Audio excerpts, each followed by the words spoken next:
Hey guys, I recently came across a video where a Zionist woman is reacting to an old interview that was done by the BBC. Now, this interview was done like 8 years ago, so I'm not sure why she's reacting to it now. Maybe it's because she wants to distract the people from the fact that Israel is bombing civilians in Lebanon as we speak. Or maybe she needs to upload a certain number of videos per week or else Mossad won't pay her.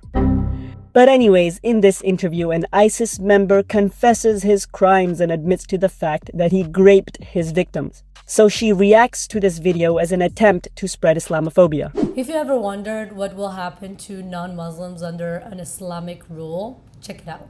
Bruh. So let's look at some clips from the video and respond in kind. يعني لحظات حط نفسك بمكان هذا الشخص اللي ذبحته. She's literally is trying to, rationalize with him, like, put yourself in our shoes. But this guy's a stone cold killer. Like, look at his face. He's not even phased. He's like, yeah, killed 30, 40, 50. It doesn't even, there's literally nothing behind those eyes. And she's trying to rationalize with him, making him feel something. I think that's by itself is insane. Like, these people don't feel anything. They don't see us as human. Like, we are the infidels. Like, just look at his eyes. Are you in the IDF? Yes. Have you ever killed any Palestinian children? Yes. How many? I don't know, but I can. Have you walked into Lebanon or no? Yes. You've killed children in Lebanon as well? Yes. What about the babies? The baby is good to kill. Really? In Lebanon? Yes, in Lebanon, in Gaza, in Iran. I kill children. You kill children? Yes. How many women, how many children do you think you've raped over the years? هاي الفترة بقيت وياهم تقريبا يقارب تقريبا ب 50 يوم. هذا اكسبنشن صار 15 16 ولا 50 children that he raped. And again, just saying it, like, yeah, that's what I did. Yes, having this nonchalant attitude towards Grape victims is bad. But you know who else has the same attitude? That's right, the IDF. Here's a video of an IDF soldier boasting about graping Palestinians. Yeah. Hey, don't worry, and we rape them also. We're not just kidding. We're raping also. Okay? Oh, you're raping also. Yeah. Here's a tweet of an actual IDF soldier bragging about graping a woman. But alhamdulillah, this scumbag was killed. Here's a picture of Israelis mourning the death of this rapist.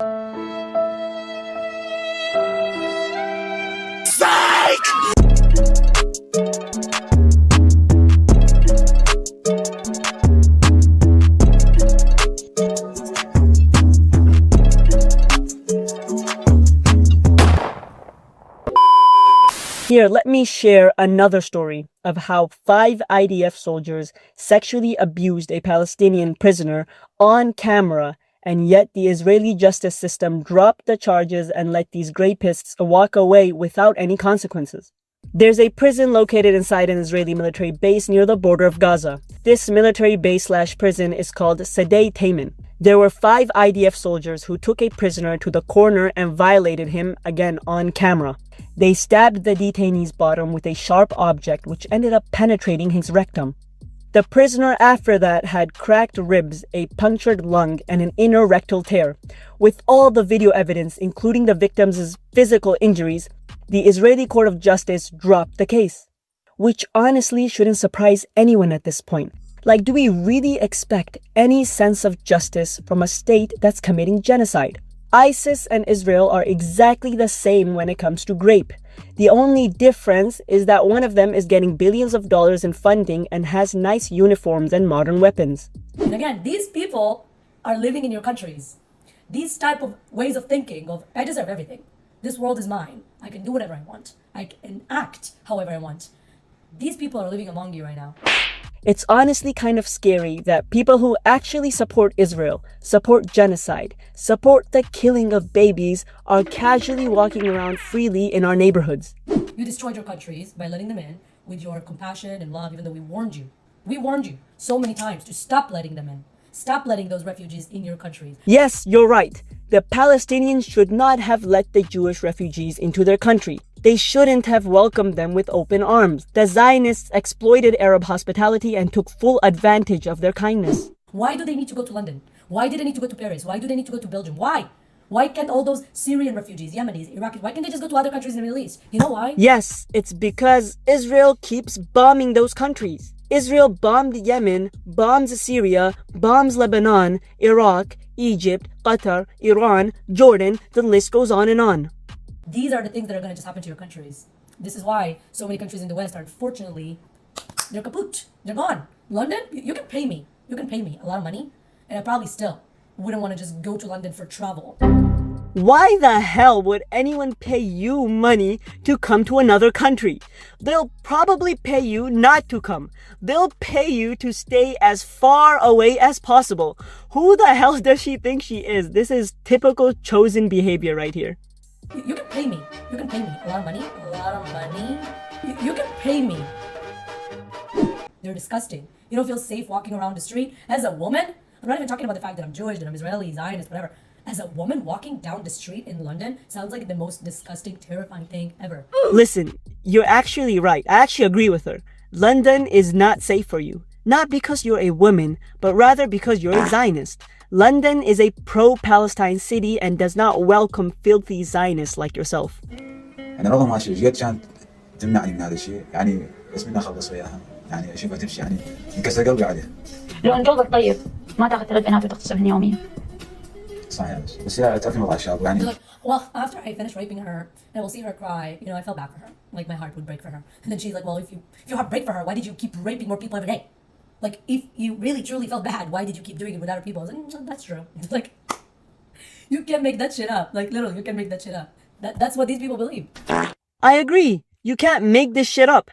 How can you condemn Grape in one instance, then defend the very same country that has been sexually violating Palestinians since its inception? Let me share with you guys a terrifying story. A story about how the IDF gang graped a 12-year-old Palestinian girl, then executed her afterwards. I actually read about this in Ilyan Pape's book, The Ethnic Cleansing of Palestine, and this specific section was so difficult to read. It was honestly heartbreaking. As you can see on the screen, this is a passage directly from the book. So on 12th of August 1949, a platoon of soldiers in the Negev based in Kibbutz, Nirim, not far from Beit Hanun, on the northern edge of today's Gaza Strip. So basically in 1949, in northern Gaza, IDF soldiers captured a 12-year-old Palestinian girl and locked her up for the night in their military base near the kibbutz. For the next few days, she became the platoon's sex slave. As the soldiers shaved her head, gang graped her, and in the end, murdered her. Ben-Gurion actually mentions this in his diary, but it was censored out by his editors. So Ben-Gurion, who was the prime minister at the time, knew about this incident and recorded it in his diary, yet he stayed silent about it. We know this because on 29th of October 2003, the Israeli newspaper Haaretz publicized the story based on the testimony of the Grapists, which were 22 soldiers that had taken part in this execution of the girl. When they were brought to trial, the most severe punishment the court handed down was a prison term of 2 years for the soldiers who had done the actual killing. So just like how the court dismissed the case against the 5 IDF soldiers, they only gave a 2-year prison term to not only the Grapists, but murderers as well. This passage basically summarizes the history of Israel. Their soldiers violate human rights, the prime minister stays silent, and the court does not punish them. And yet you have scumbags like her who are willing to defend this. I promise you that her time is coming. Allah is all-hearing and all-seeing. She will face consequences in this world and definitely in the Akhirah. While the 12-year-old Palestinian girl will be enjoying her life in paradise with palaces made of gold, this creature right here will serve as the fuel for the fire. And her skin will regrow after being burnt, and this will happen forever. The hellfire will basically be made up of a bunch of ISIS members and Israelis. Both oppressors will face real justice at the end. انت كنت تستمتع بهذا الشيء. صحيح بس الوقت كان مضغوط علي. أنا مضغوط علي هذا الشيء. أنا مريض من الجيش. أنا ما أسوي هذا He was under pressure, guys. I'm so sorry. We have to forgive him. They made him rape all these people. Over 50 kids and 200 adults. They made him rape around 300 people. They made him do it. They forced him.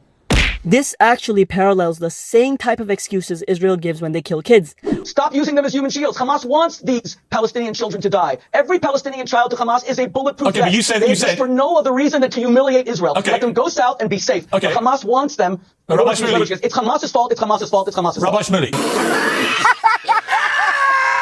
Why would a group of people encourage this type of behavior? Why? Because again, it's embedded within the culture. Because when you rape somebody, this is a way to humiliate them. And we, the infidels, Jews, Christians, I'm not even talking about Hindus, that to them, they're not even human because they don't believe in one God.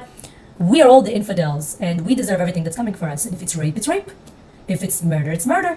What do you mean? So yeah, of course I'm required to do this. I'm required to humiliate my enemy. I have to do it. It's part of the program. Gotta comply with the program. Alright, let's quickly unpack this. In Islam, grape is a serious crime and is not allowed in any circumstance. But when it comes to the Old Testament, you find verses where God actually commands the Jewish people to keep young virgin girls for themselves. In the book of Numbers, it says, "Kill all the boys and kill every woman who has slept with a man. But save for yourselves every girl who has never slept with a man." And by the way, to make it worse, many commentators of the Jewish Bible translate this as prepubescent girls who have never slept with a man. So not only is the Torah commanding grape, but grape against minors as well. Brother, what's that? Now check this out. There's another verse in the Torah describing what happens when someone grapes a virgin. In the book of Deuteronomy, it says, "If a man happens to meet a virgin who is not pledged to be married and grapes her and they are discovered, he shall pay her father 50 shekels of silver. He must marry the young woman, for he has violated her. He can never divorce her as long as he lives." Ew! Dude! What the fuck? Wow.